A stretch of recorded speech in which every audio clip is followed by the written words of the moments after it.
ओम श्री साई राम। श्री सत्य Sai speaks volume 2 page 59 में भगवान श्री सत्य साई बाबा के द्वारा दिया गया दिव्य प्रवचन के कुछ अंश।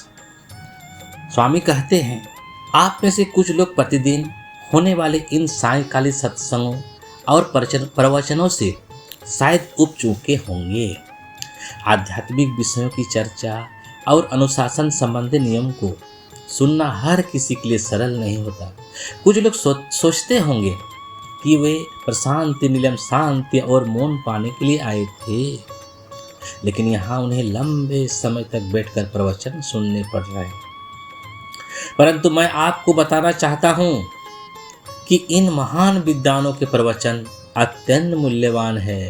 यहाँ बोलने वाले भी धन्य हैं और सुनने वाले भी धन्य हैं, बल्कि कई बार श्रोता वक्ताओं से भी अधिक भाग्यशाली होते हैं, क्योंकि वे उन शिक्षाओं को अपने जीवन में उतार सकते हैं जिन्हें स्वयं शिक्षक भी पूरी तरह आचरण में नहीं ला पाते।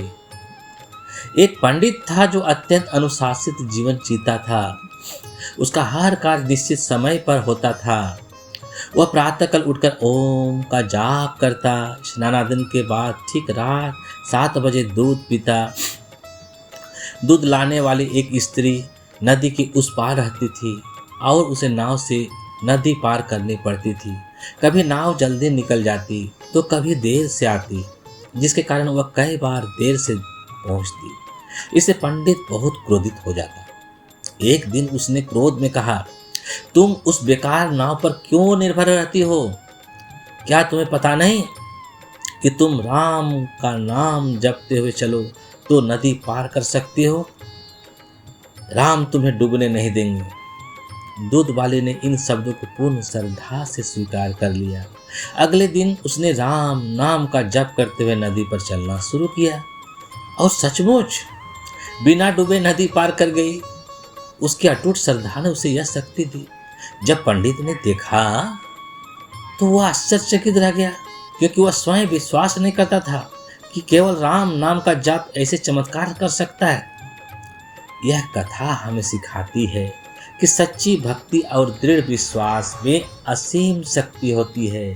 केवल उपदेश देना पर्याप्त नहीं, श्रद्धा और अनुभव ही आध्यात्मिक जीवन का आधार है।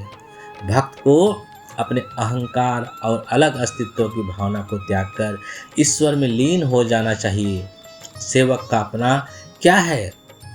कुछ भी नहीं, सब कुछ स्वामी का है। ओम श्री साई राम। जय जय साई राम।